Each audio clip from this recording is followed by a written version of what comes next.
he ko vel rau pui na le an moi na ai tua kalalpa cross le liam tuar chu amoi zo til ti thei na le hau sak na min khan na ai tua cross gong zo in she om tuar ka thang zo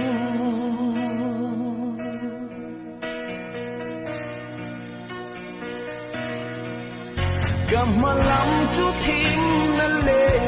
buai lang thrin mang an na le be don na ni in lang thrin se min không ai tu lan li suan ka chắc lâu xia amang ai na bari min suai zel thrin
Tuan lim top lo vinh căn lên to a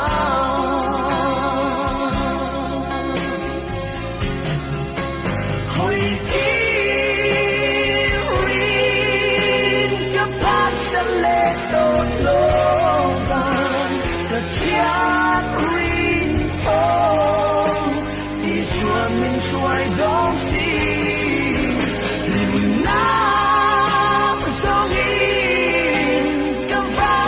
san le to lo dam na kim nei tu lan pa kan nei to si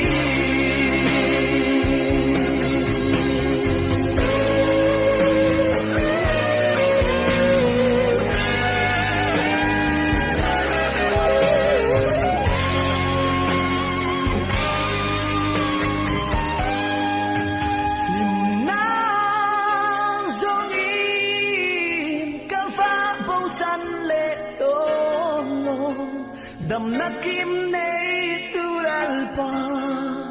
kan nei to si hoi ki rin ka pat sa le to lo va ka chia rin om di suan min suai dong si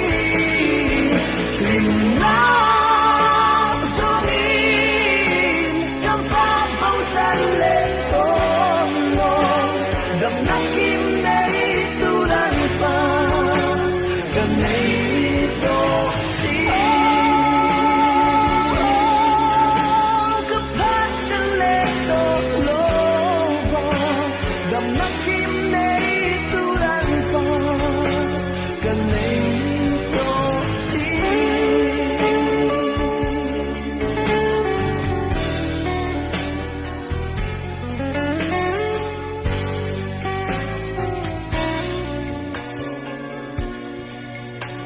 Dam na